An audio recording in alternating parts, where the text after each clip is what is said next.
Welcome to the show, IB Nation Sports Talk, up and rolling on a Thursday. We've got plenty of blue gold stuff we're going to talk about on today's show. He's Jesse Stiers.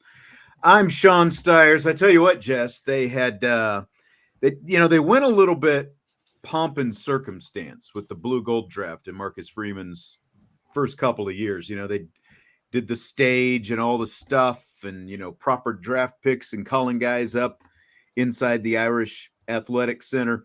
They kind of streamlined it a little bit today. Were you able to watch any of it? I was not able to watch any of it this morning. Were you able to watch it this morning? I was outside, did a little walk, pulled it up on the good old YouTube video, and they were in the Goog, in the main auditorium, the team auditorium, like the big team meeting room in the Goog, and that's where they did it. They had Deland McCullough and his table full of lieutenants over on one side, and they had Al Washington and his table of lieutenants on the other side, and Marcus Freeman in the middle at the podium calling off draft picks. They were very efficient with this thing today. They flew through it. It was probably less than a half an hour, I would imagine. Nice. Yeah, there's a lot of players and position groups to get through. There were. So we've got a lot. We're gonna talk a little bit about the draft. We're going to talk a little bit about the game rules, the rules of the actual game Saturday, who got picked where, and we're also going to kind of go through some of our expectations for today's show. So Decaf 18, thank you as always. I see the loyals are filtering in. Loyals, hit the like button if you would. We do appreciate it. The disloyals can hit the like button as well, but it helps us out very greatly. So they hold their third annual blue gold draft today. Al Washington, the 2023 defending blue gold game head coach champion. Do you think that they should get a trophy going that gets passed around? I wonder if they do. They might. They might. I don't know if they do or not. I think they need like a Notre Dame specific blue gold trophy, and then the winning coach gets his little name on it, and it gets passed around. Yeah, he gets to hold it in his office until the next blue gold game. Almost like a Stanley Cup kind of deal, where you just engrave the name of the winning coach at the bottom or something like that. I think that's a pretty good idea. I like that. Sorry, I didn't mean to cut you off. No, that's okay. You did, but that's okay. So Al Washington, his team captain is Jack Kaiser with the blue. Deland McCullough, who won it 2 years ago, he's with the gold. His team captain is Xavier Watts. So the coaches do the coaches do the drafting, and they got to decide which position group. Like they did a coin toss. The coach that won the coin toss got to pick which position group they would draft first, and then what they did was, you draft everybody at that position group, then you go to the next position group, then that coach gets to, determine, which position group it is going to be, and you kind of go in that order. So that's kind of how they did it. You draft everybody at each position, and then you keep on going. Seniors were predetermined. They were divided one team or the other already. So seniors, I thought that was interesting. They've done it. I'm pretty sure they've done it this way the last couple of years as well. I thought so. I think so as well. It's almost like you're trying not to hurt anybody's feelings or something. That's what I mean. Like, if you're going to do a draft, I think you have to be all encompassing. Like, everyone is a part of the draft. I guess because like when you sent me that breakdown of the draft earlier, I was like, where's like, for example, I was looking at defensive line. I was like, how is Riley Mills not picked first overall? And then I saw you sent me that thing that was like, oh, seniors were, predetermined. I don't know if they're doing that because of like leadership, right? Like you want a certain amount of seniority on each team. You don't want one team to be loaded on the other. You know what I mean? Exactly. And it kind of made it, as I was listening, sort of not, because I actually, when I went into YouTube, I hit what I thought was the draft YouTube, but it turned out to be the post-game press conference that they've got loaded 2 days early. So I was sitting in there, nothing's playing, and finally I look and I'm like, So I go to the draft, and so I kind of missed the initial explanations, but so Angeli from the quarterbacks, then Jason Anye was the first defensive tackle. Jeremiah Love was the first running back.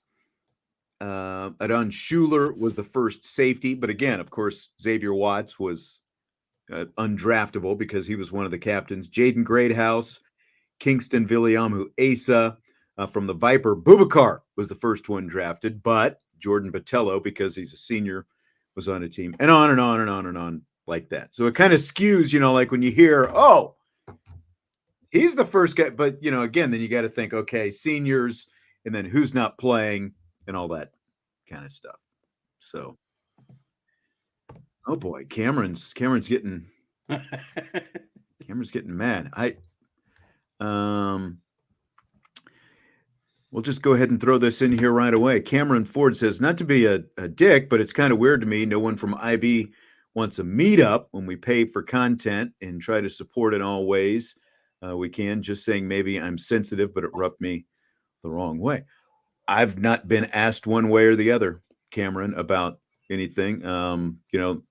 Typically, if the boss says we're doing a tailgate, I'll do a tailgate. Otherwise, I've got my own things that I'm doing on Saturday. So if IB people want to congregate somewhere, I'll sure stop by if I get a chance. Just, tell me where and what time everyone's going to be there. This is the first that I've heard of it. So you brought it up. I mean, we've got a message board on the Champions Lounge. If somebody wants to start a meetup someplace, cook it up, get it together. Like as I feel like that's easy. As it stands right now. Let me finish this first. As it stands right now, you better get there early. And this is part of why I made no plans to get over there early, because I don't feel like sitting in a parking lot for 3 hours. But there's going to be a baseball game going on. There's going to be a softball game going on. There's going to be lacrosse going on. And there's also apparently going to be a youth hockey tournament going on, as well as the blue gold game.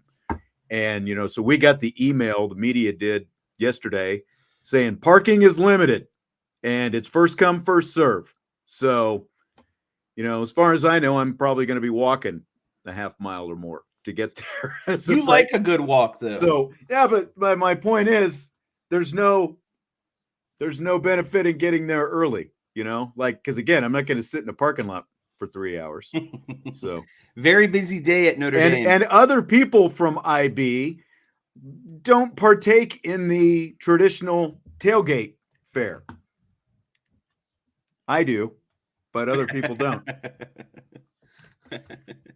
I think that would be a really cool. I mean, all that takes is someone to make a post in the Champions Lounge and say, hey, I'll be here. Let's all meet up. That's right. As the IB gang, and then maybe go into the game together.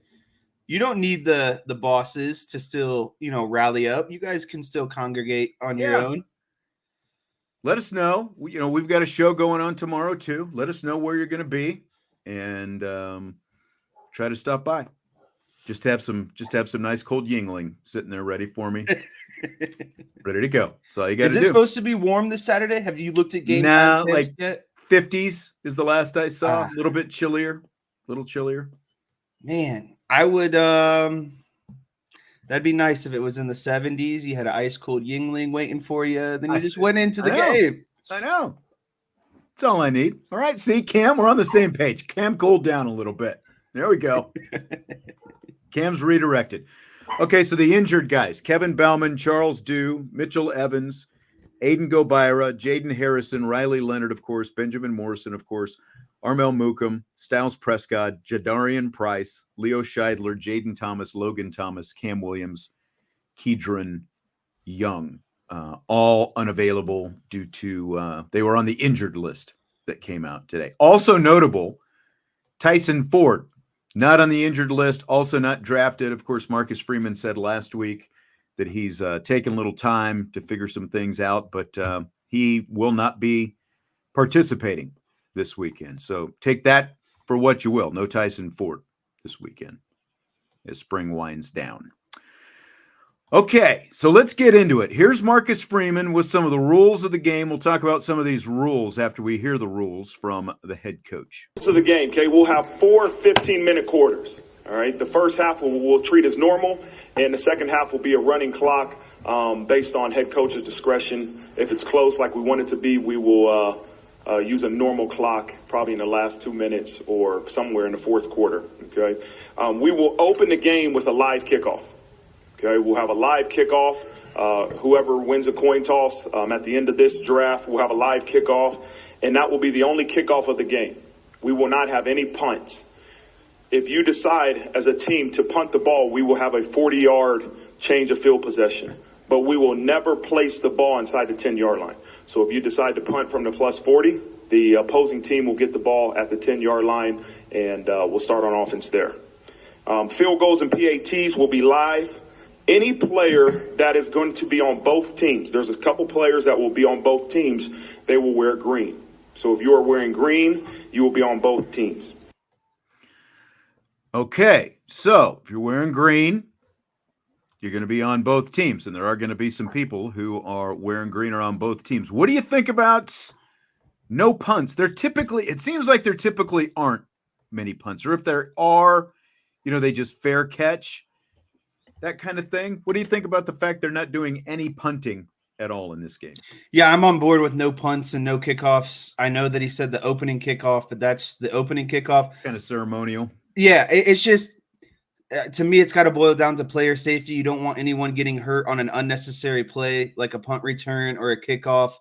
As we know, those are probably the most, concussion likely type of plays in football. That's why the NFL is constantly changing its own kickoff rules. There's really just no need for it. Especially in a blue gold game, and especially I feel like with where, kickoffs are today and punting is today, like you can get everything done in practice that you would get done in a blue gold game. So I don't see anything wrong with it. I think it's definitely in the best interest of the players and really trying to stay, as relatively injury-free as possible. Tommy with a little zing. They're getting ready for the regular season. No punts because they're not going to have to punt in the regular season, right? Now, Joe says they don't have a punter. Technically, they don't have a scholarship punter, but they still have the walk-on guys who could punt potentially. But, okay, whatever. John doesn't like the running clock. I mean, basically, they do it to get out of there as quickly as possible. Yeah, we're not trying to sit in there for 4 hours. Yeah, limit injuries and that kind of stuff. They do reserve the right, if it's a close game, under 2 minutes is what Freeman said, to go back to like regular clock rules and that kind of stuff. So they could have a running clock for most of the second half, but if it's a close game, they might, stop it on first downs and incompletions and all those different kind of things. So, I mean, it's generally, I think the biggest goal of the spring is basically to play a game that's going to have some contact without getting anyone injured, right? Yeah, I mean, it's literally to be as competitive as possible with the least amount of injuries as possible. You just want to see, where your young players are, how much they've developed. You want to see how your more veteran players are leading and meshing with some of the younger players. And you want to be as competitive as possible and get the heck out of there. That's really the ultimate goals, I think, in my opinion.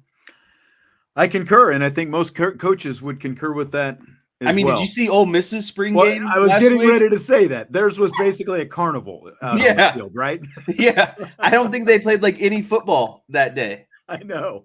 It's like, leave it to Lane Kiffin, like you can't beat it. I would like to see, I need to see if I can find some video and or photos of everything that took place at Ole Miss for their game last week. I mean, just go out there and have a tug of war, Invited Joey Chestnut. There was a hot dog eating competition during the game. I saw something the other day too, that Lane Kiffin was, he posted, posted something was like, he's got his dog that's a part of like his name is Juice, and he's part of like the football team and everything. And he posted this video yesterday of Juice, the dog, with a ton of these sorority chicks, and was like, why wouldn't you want to come to Ole Miss? I just love his creativity. He's always kind of doing stuff out of the box. Thank you very much, Brent, reminding everyone to smash that like button if you would. And, I've talked about it a little, we noticed some fishy things with the old, the like-dislike ratios and algorithms and things like that. Since I've asked our loyals and disloyals, for that matter, casuals, to start hitting the like button, I have noticed that there has been a shift in what I was talking about. So it has helped out greatly, actually. So we do appreciate it. So just keep hitting that like button. It's free. Don't cost nothing. The show don't cost nothing. Come in, hit it, quit it, have fun. Right? So the quarterback rules up next. Already predetermined at the quarterback position. Steve Angeli will be in red. Kenny Minchey and CJ Carr will be live.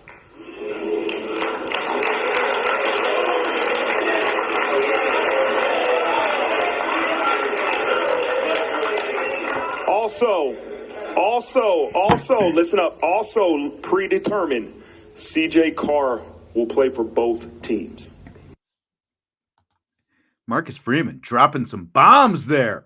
Like the whole room just went nuts when he announced it. Let's hear that. Already again. predetermined at the quarterback position. Steve Angeli will be in red. Kenny Minchey and CJ Carr will be live.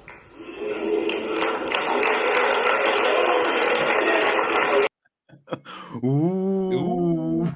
So I can't remember the last time I saw a spring game where quarterbacks are live, to be honest with you. And I think it's bold, but there is nothing more infuriating at being a defensive player and getting to the quarterback and not being able to bring him down, because every time the offense will say, oh, well, he would have gotten out of there, or, oh, that's not a sack, or, XYZ. So I don't think these defensive guys are necessarily going to be like headhunting because it is their own guy. But I still think, like, you'll see, again, there's not going to be like blindside vicious tackle on the quarterback, right? Like, I think you're going to hug him up and take him to the ground. What does it say that one guy is worth protecting and the other two guys do get to essentially be tackling dummies? Yeah, that was going to be my next point, is it very clearly kind of states the hierarchy of the quarterback room right now. Which I find interesting. So Angeli gets to wear red. Minchey and Carr go live, and Carr also in the green jersey because he's going to play for both teams. Actually, this is more insightful. At first, I kind of thought maybe this promotes Angeli of being the guy, like the number 2 quarterback.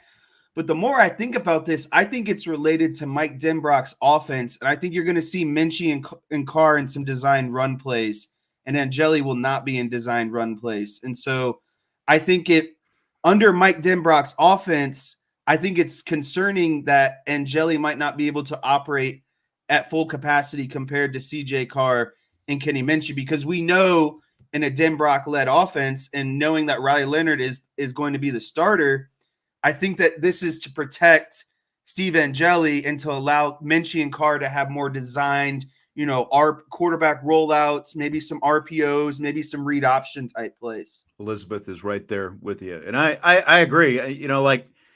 I still remember, like, when I think of red jersey and blue gold game, I think of Phil Jerkovic's first blue gold game. And that guy was just a mess afterwards because he was so upset. He couldn't get out and run, couldn't do all those kind of things because he was wearing the red jersey, because they had all the quarterbacks in the red jerseys. And what we saw last week, Minchey was definitely the runner of the 3. Angeli was not going to be the guy who ran, obviously. Carr, mobile, but they didn't necessarily have him doing a lot of designed runs. But also, if he gets outside the pocket, I think they want to be able to let him do their thing. So I guess it makes sense, especially, I guess, since you do have a quarterback who's already going to be sidelined for this game. There's not going to be any Riley Leonard. He won't be playing in this game. So, like, theoretically, Steve Angeli is your number 1 right now, at least going into this game. He's your number 1. So there was a couple. John says, though, he thinks that all of the quarterbacks should be in red, because he says you can't afford to have one of your quarterbacks get injured. Do you like all of them in red? Do you like the way they're doing it like this, where they're letting Minchey and Carr able to kind of roam free a little bit? Yeah, I like the way that they're doing it basically because of what I just said. I want to see how these quarterbacks I don't want them operating in a 70% playbook. I want them operating in a 100% playbook. And I think 100% playbook under Mike Denbrock requires quarterback mobility. The quarterback is going to run the ball in some fashion. Jaden Daniels ran the ball in some fashion a good amount at LSU. Riley Leonard's going to do the same thing when the ankle is completely, healthy.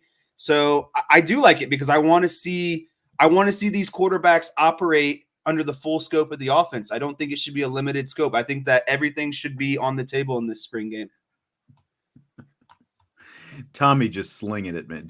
Now he's calling John a Brit. So, all right. And he likes commies as well. D-Rock Irish, thoughts on this is a good question. A spring game versus another school or the current squad scrimmages? What is the current squad scrimmages? I'm not exactly sure what that. I think. Go ahead. I think current squad scrimmages is just like the spring game, the blue gold game. Okay. So play another school versus do it the way that they're currently doing it right now. I like the idea of playing another school at the end. I like doing like when I was in school, I went to a small school in a small city, but there were 2 football teams in that small city. And so I always thought what would be a great idea is why not get the whole town included? You do a 7:00 spring game under the lights. Everyone comes out. It's good rivalry because, we'd see those guys across town or out and about, at different late night functions. And, right. we would talk our crap. They would talk their crap. And we never got to play each other, right? And so if you're Notre Dame, and this goes for Notre Dame and all the other schools, my proposal would be find a close local team and make it kind of, like a rivalry thing. Try to get as much of the state involved as possible, because if you can involve 2 teams within the same state or in close proximity, I think it's great for the fans and it's great for the players because you're not, going against the same guys that you've played the entire spring. It's more fun to hit on an opponent than your own players. Oh, I know. I'm trying to think, like Indiana, you wouldn't do Indiana. You couldn't do Purdue this year because they're going to play Purdue during the season. So they wouldn't want to do that. But obviously you've got Western Michigan, you've got Central Michigan, you've got Eastern Michigan, you've got Michigan State, you've got Northwestern, not that far away. You've got Illinois, who's really not that far away. Right. Either. Like there are a lot of options. Yeah. Like Chief Brody says, play Michigan in the spring game. They're not playing them in the regular season. Why not just do it in the spring? You would probably sell out your stadium for a spring game. That's what I mean. If you could. Now, again, it's not up to the schools. It's up to the NCAA to let this happen. But I see some merit to it. You could actually run some. The risk that you would have because of what we were talking about. The goal of the spring game is to get out, as uninjured as possible. You get a couple rivals kind of pushing each other around there in a spring game. It's a little too serious. Yeah, it might be a little bit too much. Ball State, yep, good one. Decaf 18. And, Toledo's not that far away. So I think I've always kind of liked the idea. But, again, the NCAA's got to pass it first. But, you could even do it the way the NFL does it, where if you're going to play a preseason game against each other on a Saturday, for example, the other team comes to town a couple days early and you do a couple days of joint practices and that kind of stuff. So you could do that kind Just of don't thing. let Aaron Donald out there in a joint practice or he's going to start fighting people. That's exactly right. So on the subject of the quarterbacks, let's talk about what we need to see from these guys, starting with Steve Angeli. After the weekend that he had last week, what do you need to see from him this Saturday? Yeah, I think what I need to see out of Steve Angeli is not only can he be a solid backup quarterback, but I need him to be a game changer if he were to step into the starting role. I don't think it's enough to say, okay, Steve Angeli can do enough to kind of carry the team or you know what I mean? Basically kind of be a Drew Pine.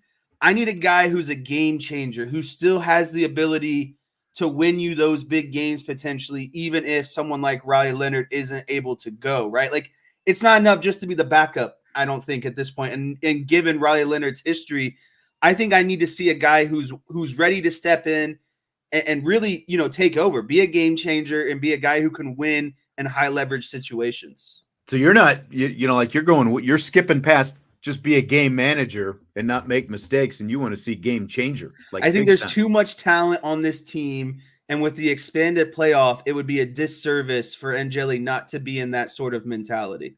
Yeah.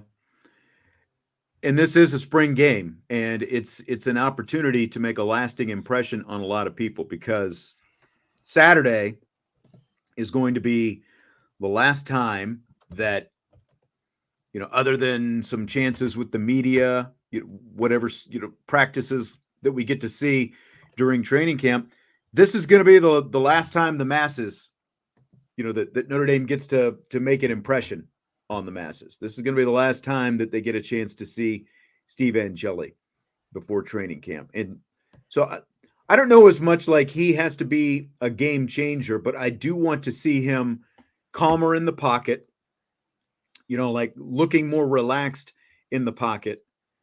Someone who's not rushing his eyes through his progressions and, just like, looking a little bit scattered, because that's what it seemed like to me. Like he would get through those so quickly. And that's where a couple of those two interceptions came from last week. I just want to see someone who's calmer in the pocket, but also has to be willing to take a shot downfield. So I need to see more of those like explosive plays. It can't just be, let's find the 5-yard out route check down. Let's find the 3-yard quick slant. Like, I guess what I meant more so is kind of what you were just talking about there, of like the offense shouldn't feel like, all right, we need to put away 30% of the playbook because Riley Leonard can't go.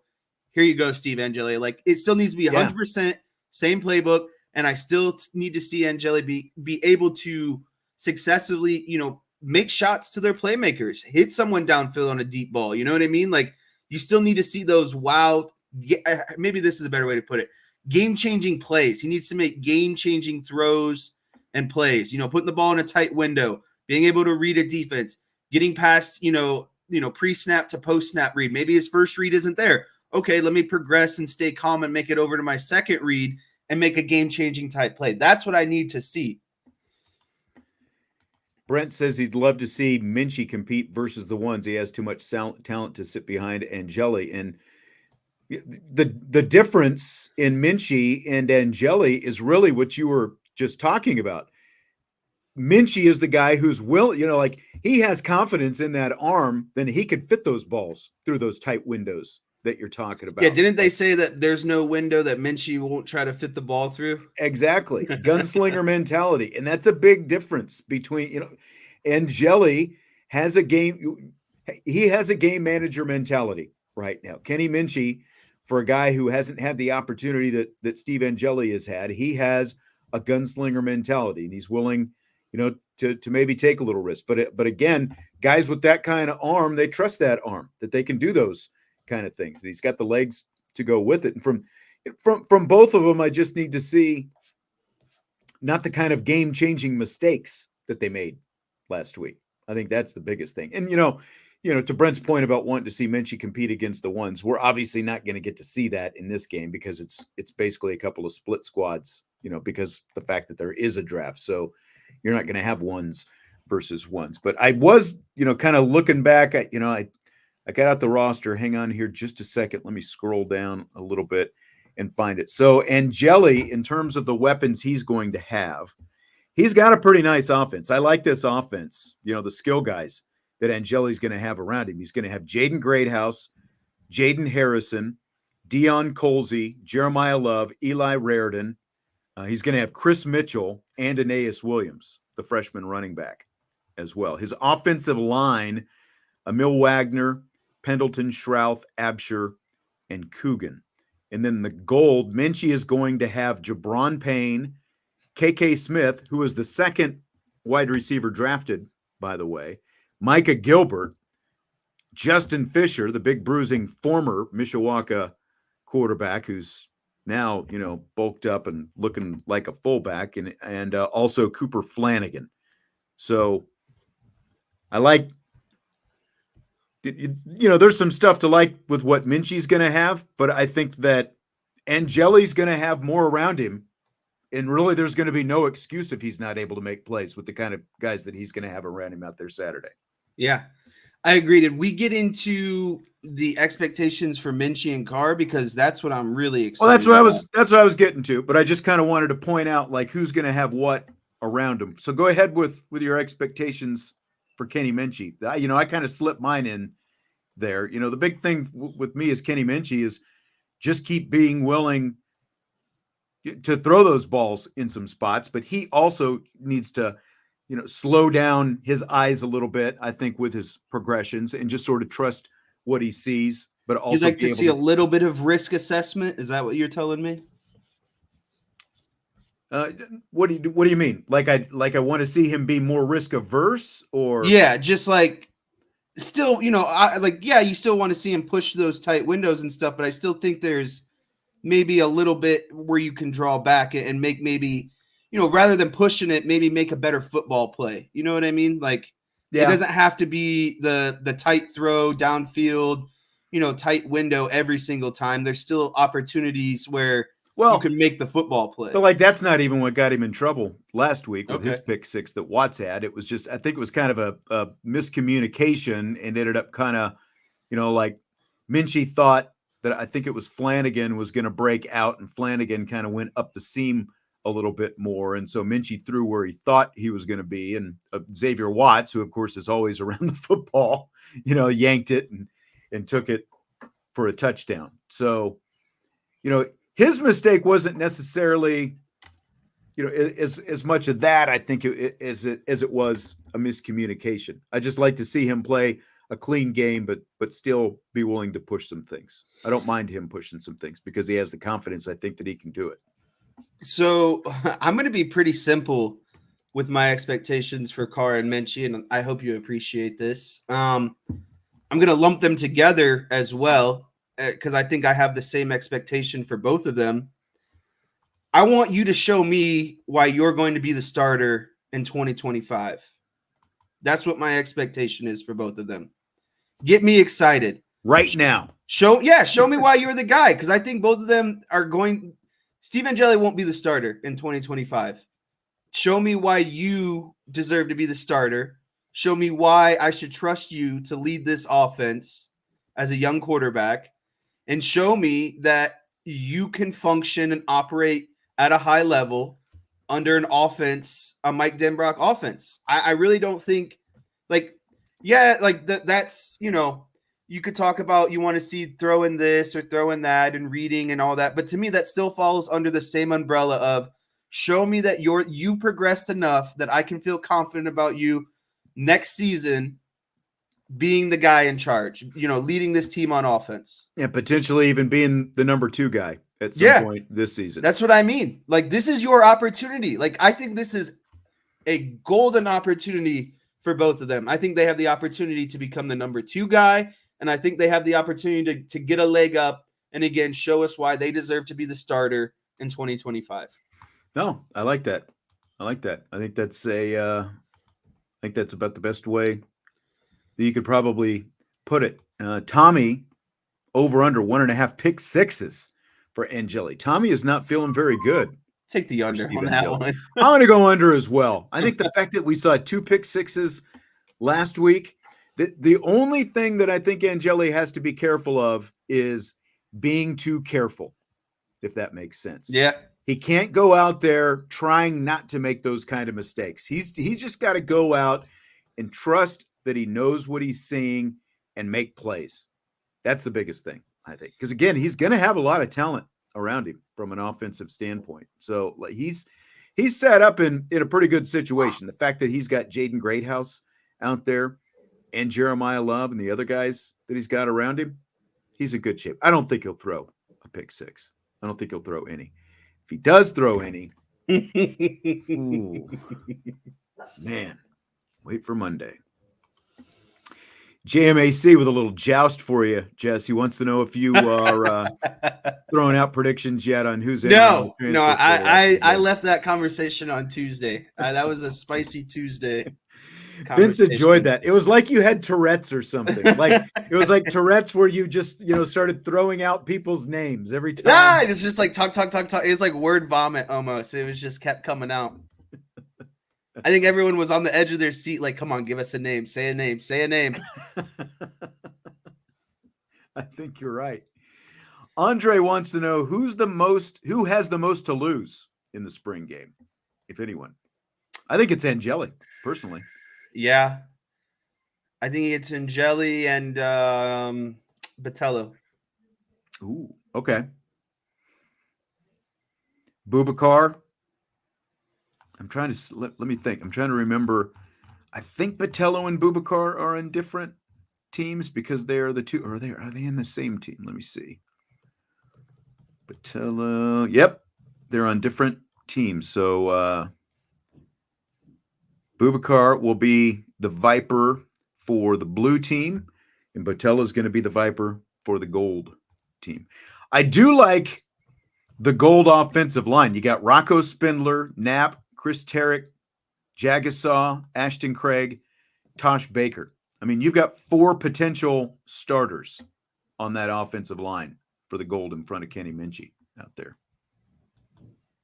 But I think Angeli has the most to lose because he has a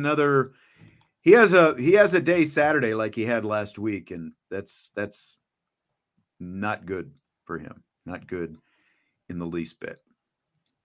Marcus Freeman did say at the end of the draft, this is pretty cool, that they are going to wear a special shirt during pregame warmups in honor of Jade Mickey's late mother, Nilka Mickey. You might remember she passed away from cancer prior to the Sun Bowl. So I guess it's like a purple shirt. It's got a big ND on the front, and on the back, it's got Romans 15:13 on the back. And Romans 15:13, where did that go? I just had it right here. My scroll is going all over the place. Romans 15:13, may the God of hope fill you with all joy and peace as you trust in him, so that you may overflow with hope by the power of the Holy Spirit. So they're going to wear that out there Saturday for Jade Mickey's mom. So that's going to be a pretty cool thing that they're going to do out there before. You know what I was honestly kind of surprised about? Like, that's awesome. I think that's a great idea. Like, wouldn't it be so cool if they opened up those shirts to the public and just donated all the money to I was thinking the same thing. Yeah. I'd buy one. I'd 100%. You know what? I'd even go out to say I'd buy that before I bought the shirt for this season. I'd be more interested in getting that shirt before the shirt.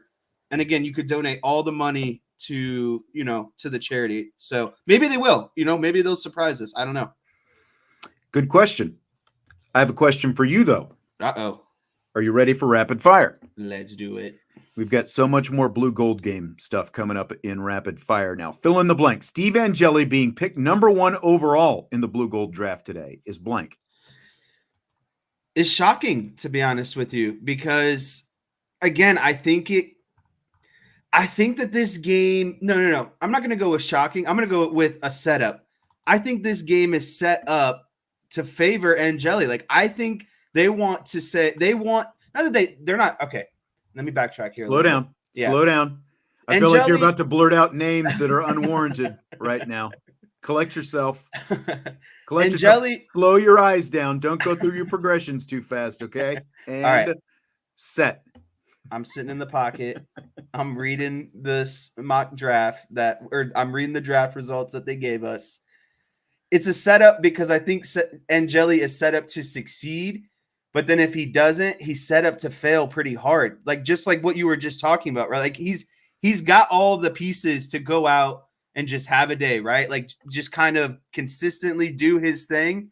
But then it's also like, if CJ Carr and Minchey do better with less, he's set up to kind of look bad. You know what I mean? Like, he's set up to do good, but then if he doesn't do good, he's ultimately set up to kind of look like a fool because he can't perform better than the younger guys with what you would probably say is the better roster. So I'm going to go with, him being drafted number 1 overall feels like a setup to me.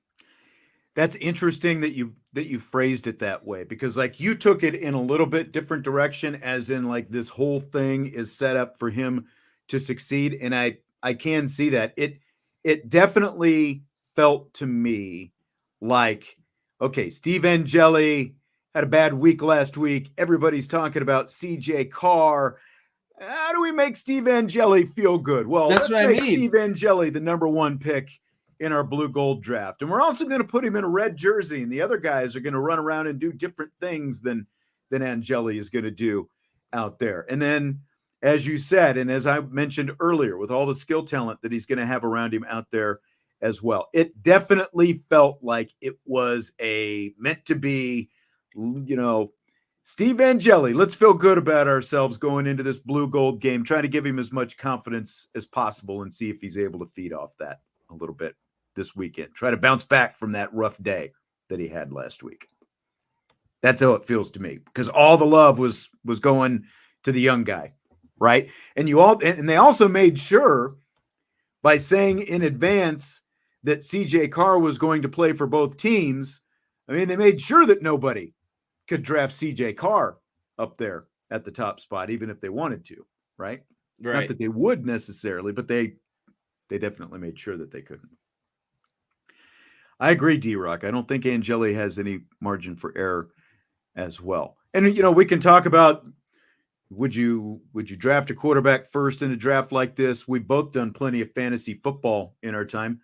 Just looking at the rosters and the kind of players who were available, if you were going, like if you won the coin toss today and you had the option of whatever position group you could pick at the top of the draft, what position group would you have gone with? Wide receiver. Me too. All the quarterbacks are basically the same. You know what I mean? Like there's not a lot of standard deviations between that group, right? They're all relatively the same. And I think you need to if you want your squad to look good offensively, you got to get the most explosive position skill players. And so I would have started with wide receiver or running back, if I were to be honest. I would probably went like number 1 would have been probably with who was out there at wide receiver, probably Greathouse or Jeremiah Love would have been my number 1 overall pick. Yeah. And as it was, Jaden Greathouse was the first wide receiver picked, and Jeremiah Love was the first running back picked in the draft. Now, remember, no Jadarian Price in this draft either. Now, speaking of which, so we agree, wide receiver, we both would have went with wide receiver and then worked from the, because really, again, it doesn't matter, right? It doesn't matter because of the way that they do it. You pick everybody at at one position group, and then you move on to the next position group. So it doesn't matter where you pick the quarterback, but I think because of the receivers available, that there's a lot more variation there. So I would have gone with the receiver first so that I could have taken Jaden Greathouse at the top. And there's not a whole lot of difference ultimately, as you said, standard deviations between the quarterbacks. Yes. Gotta throw some math love in there. Come on, everyone loves math. Okay, so here's a reminder. The players who will not be available Saturday due to injury. This is Notre Dame athletic trainer Rob Hunt. Unavailable for this year's spring game: Kevin Bauman, Charles Dew,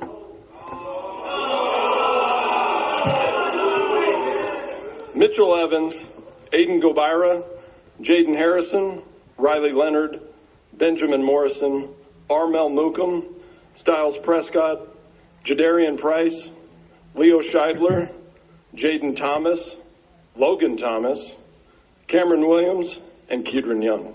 Thank you. All right, so there is your list of the unavailables due to injury. Charles Dew getting a lot of love there. So take Riley Leonard out, because I think we'd all like to be able to see Riley Leonard out there Saturday. Who is the player on that list that you most wish was going to be out there Saturday that you could see play? I got 2 of them. I'm going to go 1. Cam Williams would be my young guy, wide receiver. Heard a lot about the talent, the explosiveness. I wanted to see it in action. I wanted to see him live. So I think Cam Williams would be at the top of my list. And then honestly, I went back and forth on this, and the only reason I picked Cam Williams is ultimately because he's younger. But Jaden Thomas, man, like I need to see him out there and healthy. I think it's not great that, again, Jaden Thomas has some sort of injury bug and he's not out there. You know what I mean? Like, I know it. I guess I kind of know what Jaden Thomas's game is, but again, he's always hurt. And I just feel like for his sake and, for the sake of some leadership and some experience in the wide receiver room, it would have been nice to see some Jaden Thomas. But again, I'm going with Cam Williams because he's the younger guy. I haven't seen any of Cam Williams yet. Yeah. So to answer these questions, yes, everyone's name you just heard on that list has some kind of injury. Cam Williams, Jadarian Price, he was up there too. Asking about, Jaden Thomas, no Kedron Young. Now, these are most likely that we know of just minor little precautionary type things because there is such a long list. I mean, we'll be able to ask Marcus Freeman after the game the extent of what they are and hopefully, find out. Hopefully none of them are serious. But from what we understand, it doesn't sound like any of them are serious. They're more, minor, like Jaden Thomas had a hamstring last week.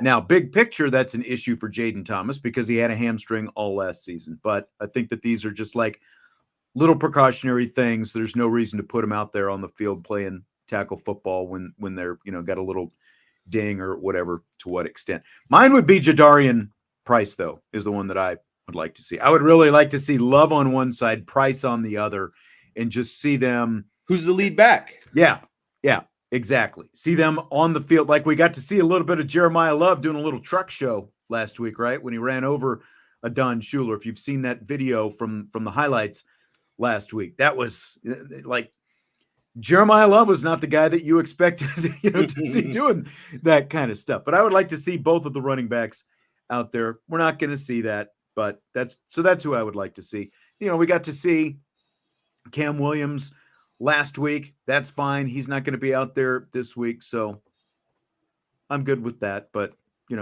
there's a fairly significant list of guys that we just ran through there who are not going to be available.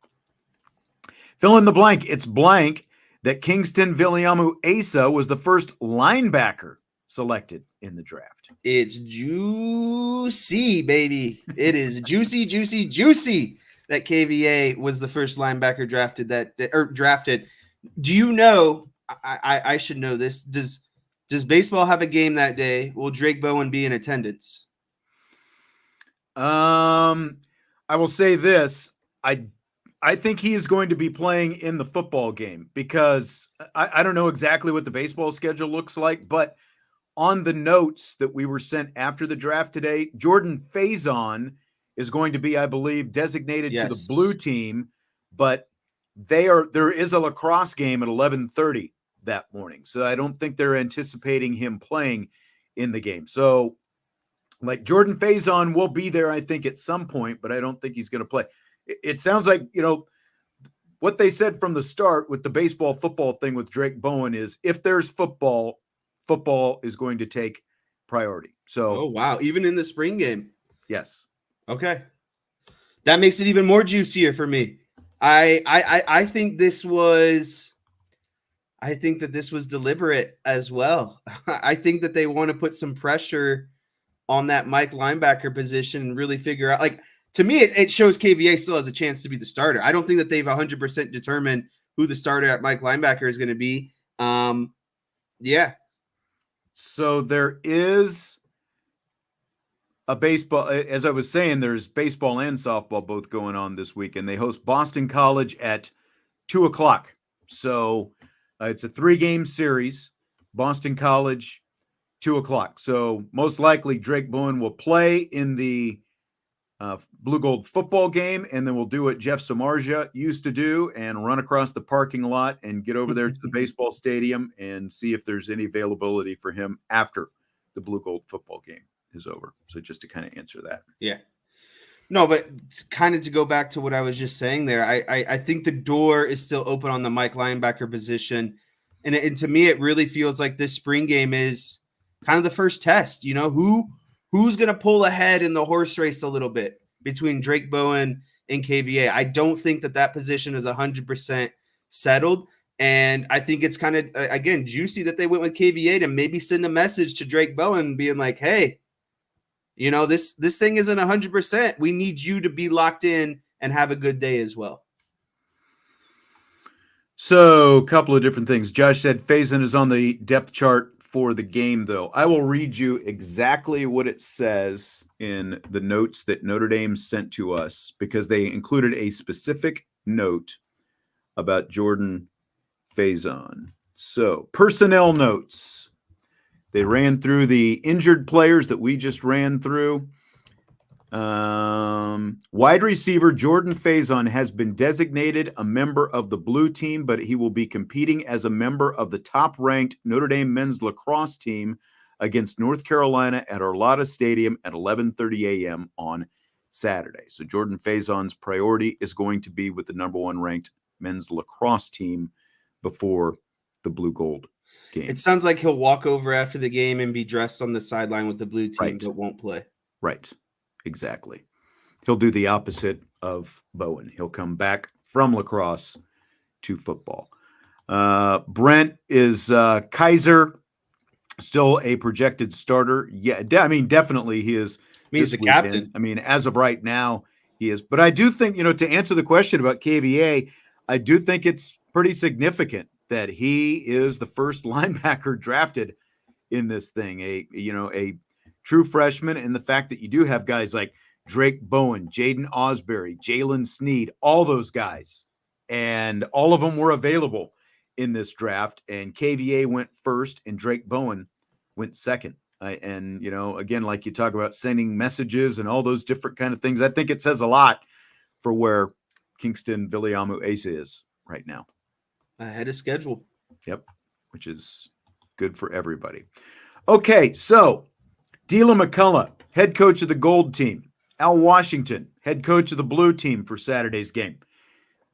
They both did a little post-draft speech today with, kind of like fire the troops up and that kind of stuff. I'll let you hear both of them. Washington is paired up with his captain, Jack Kaiser. Here's Washington first. I say really excited about our team. It's great to do all this, to compete together.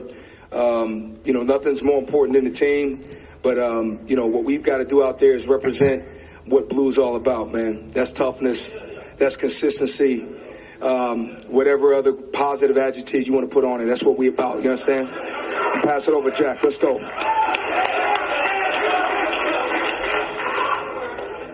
Coach Wash has been up all night working on this.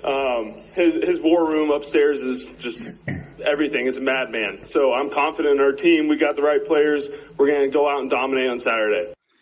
All right. So there's Al Washington and Jack Kaiser. And now, if I can get this cleared out of here, now we're going to go over to the other coach and his captain, Deland McCullough and Xavier Watts.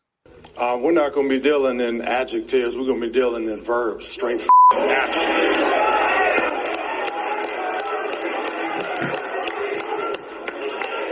And all those verbs are going to be fueled by D3.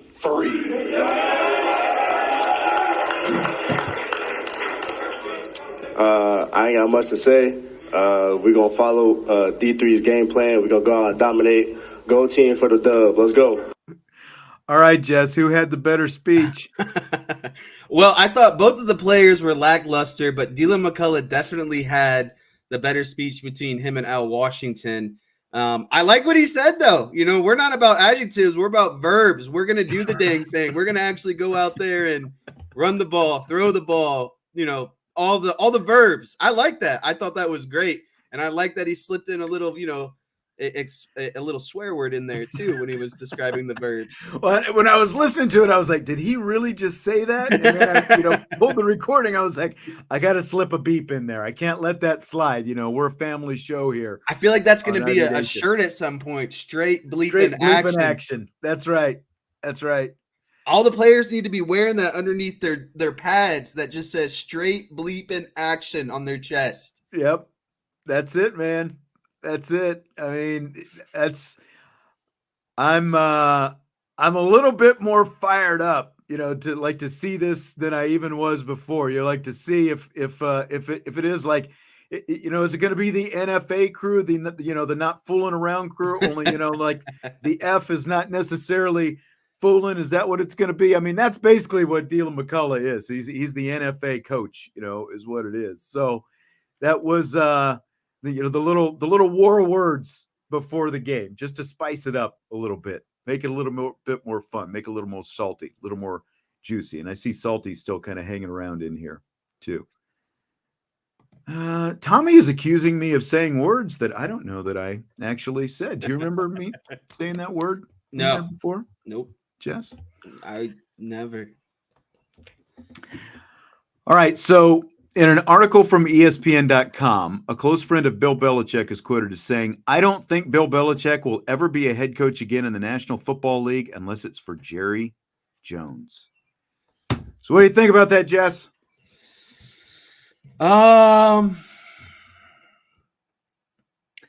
That's interesting to me because one, why Jerry Jones of all people? And two, what kind of conversations have they already had? And number three, what kind of ungodly expectations is Jerry Jones putting on this team this season while he's simultaneously handcuffing them with the payroll? You know what I mean? I mean, basically, I think the guy is saying, because I get, I know exactly what you're talking about, but without going straight down that rabbit hole, I mean, basically, what this guy is saying is if Jerry Jones decides that he's going to pull the trigger after another disappointing season that he's setting himself up for next year, that, that's the scenario where Bill Belichick gets the in and gets to coach again, because Jerry Jones will be that desperate. Now, you and I thought that he might be that desperate this offseason. Yeah. It never came to that. But I could see it a year from now. I could see it a year from now. You win 12, 13 games again, and you get, another early playoff exit. They're probably not going to have a quarterback either. I could potentially see him making that. That's move. what I mean. Like if they crash and burn in the first round of the playoffs after a marginally good season, 12, 13 wins like you alluded to, I mean, they're just going to pull trigger on everything. Coach is gone. Quarterback is gone. I don't know how you don't. Yeah. You're hitting the restart button. And that's the guy that Jerry would be willing to potentially give up some control. I mean, I would too, right? Like, yeah. Are we almost rooting for a meltdown this season? Is that what's happening now? Are we finding a different team like you alluded to after the end of the regular season and just hoping our Cowboys just go to the back of the shed like a dog and, just do the dang thing. Get us out of here. Yep. Salty, wash it down. Have a drink on me tonight, buddy. Just keep shooting those whiskeys. Where's our good friend DK? I haven't seen him at all. I don't think he's here. Today. I don't think he's here tonight. Brent. That's unfortunate. Brent says they kept McCarthy, didn't sign anybody. Reports Parsons wants out. I mean, it's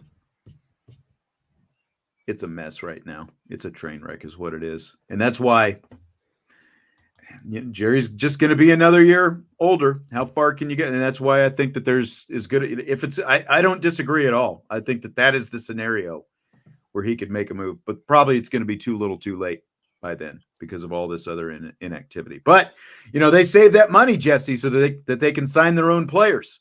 And you also know why they sign their own players is because of the ego of the guy in charge thinking that his decisions are the best decisions. And that's why he hangs on to coaches for too long, because he doesn't want to admit that he has made mistakes. And he loves his own draft picks because he thinks he's a genius when he makes them, even though they don't go out and make other moves to augment the roster. So is what it is, I guess. Fill in the blank. Toronto Raptors two-way player Jonte Porter getting a lifetime ban from the NBA for betting on his own team and betting the unders on his own personal over-under game props is blank.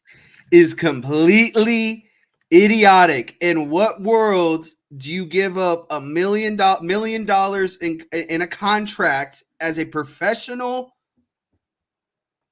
athlete just to net $20,000 on FanDuel. You're telling me that net of $20,000 was worth it to throw away millions of dollars of, being a professional athlete in the NBA? It's completely mind-blowing to me. And then he also, he didn't necessarily, I don't think he necessarily bet on his own unders. I think he gave them out to someone else and was right. But at the same time, and they made, a ton of money off of it. He worked to stay, like he took himself out of games, for example, said he wasn't feeling good, right, and basically told, but like there were enough warning flags going up, with people, like there was heavy money on his unders. Yeah. So he might not have personally done it. And that's why, a player in this situation, you said like $1 million, like to us, yeah, that's a lot of money. To the average NBA player, or to the, like the majority of NBA players, that's not a ton of money. And that's like, I think that one, him getting a lifetime ban is completely fair. But I also think that with sports wagering proliferated the way it is, these are probably the kind of players that you have to watch out for. Like a guy who's a G League guy with a 2-way contract, or, like young Major League Baseball players who are, just getting in. Like the fact that you have game props on them, there is, I think, a higher probability that you'll have this kind of stuff happen, basically to augment the salary, because these guys aren't making as much money. Like they're the danger zone, basically, because they're not making $5-10 million bucks a year. They're making, $1 million bucks a year and less. So there's a greater probability that they're going to be doing this kind of stupid stuff. I agree. So are you basically saying that props should be limited to starters only? Yeah. Yeah. Or like at the very least, like if we're just going to say NBA, if it's not starters, you can't have these guys on the 2-way contracts having game props. Okay. Up there. Okay. Did you know, though, little fun fact for you, did you know Jonte Porter has a brother in the NBA as well? I did not. His name Michael is Porter Jr. for the Denver Nuggets is Jonte Porter's brother. Really? Did not know that. I didn't know that either. Yes. That was a fun thing that I came about when looking into all this Jonte Porter mess, realizing that Michael Porter Jr., a very good player, a starter for the Denver Nuggets. Yeah, he's been around for a while, right? Yeah. This Jonte guy, I had never heard of him before this whole thing came up. I don't know about you. No, I didn't either. And the crazy thing is Michael Porter Jr. out of college was like a stud, and he played for his dad in college, and he had a bunch of back problems coming out of college, and, still got drafted and all that stuff. So, like, I guess what I'm getting at here is, like, this has to be embarrassing for his family and himself, because, like, you're a basketball family. Your dad's a basketball coach. Your brother's in the NBA. Like, how do you come home and say, oh, yeah, I got kicked out of the NBA because I wanted to bet on my own props? Like, yeah, I just feel like it's super embarrassing. You know what I mean? Like, it's really shameful, in my opinion, as well. And this is why sports betting is so taboo and comes and goes and being legal and illegal, right? Because they don't want people fixing games. Like, this is why it was resisted forever. And I'm honestly afraid that the more that this crap comes out, they're going to take away legal sports gambling again. Yeah. The tightrope, though, is all these leagues have so much money on the line because they're taking money from, FanDuel and DraftKings and whoever else. So, but I would be shocked if more states don't start doing what like Ohio and Louisiana. I was going to say, I think that's why Ohio took away college stuff. props, is because there's college players are so much more influenced than NBA players, and NBA players are still obviously compromised as well. Yeah. D-Rock Irish throwing this one in there, and I did see this afternoon. Ireland race car driver James Rowe is going to wear a special Notre Dame football-inspired helmet in the next in the Indy events at the Indianapolis Motor Speedway coming up next month. They designed a special Notre Dame helmet. Did you see the helmet? I think you saw it, didn't you? Yeah, it's sweet. I mean, I can pull it up real quick if we have a second. Sure, go ahead. Yeah. Let's do it.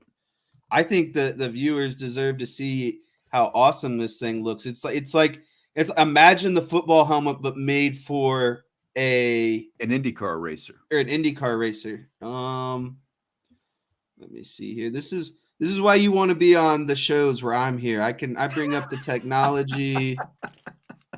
I get the people going. Well, while you're doing that, Brent's reminding everybody to hit that like button. And thanks again for being the cheerleader for that. And, I have to agree with Tommy on this one. If you don't like the like button, you're basically Vince. You hate puppies and vets, and you might be a commie. I mean, that sums Vince up to a T, I think, doesn't it, Jess? Yes, it does. All right. So there's and that's like, you wouldn't even know that that's a race car helmet. That looks like a football. I know, right? Did it change screens as I changed it? Yeah. Okay, cool. Because there's more. Those are pretty cool. That's a pretty sharp looking helmet. That visor on the front. That's right. Like, it looks like that helmet could be worn in a football game. You know what I mean? It does. Yep. It's awesome. I kind of just want one now for like the man cave or something, I wonder if they'll sell like special editions or, like maybe autograph those or something. He's That's an pretty Irish cool guy looking himself, and he claims to be a big fan of Notre Dame football. So that's why this whole kind of collaboration has come about. But he is like full blown from Ireland. Like, he is Irish. I wonder if he went to the football game last year. I hope he did. He might have. I don't know what the what the Indy car circuit looks like at that time of year, but he might have been over there. We're going to have a 3-man show tomorrow. Don't get here late because both Jesse and Vince the Commie have hard outs. They have to be out at 6:00. So we will start at 5:00 Friday. Not a second later. And we will not go a second past 6. So we're going to be in, we're going to be out. We're going to have a good time on the Friday Rapid Fire show tomorrow night. Are you ready for it, Jess? Oh, yeah. I am.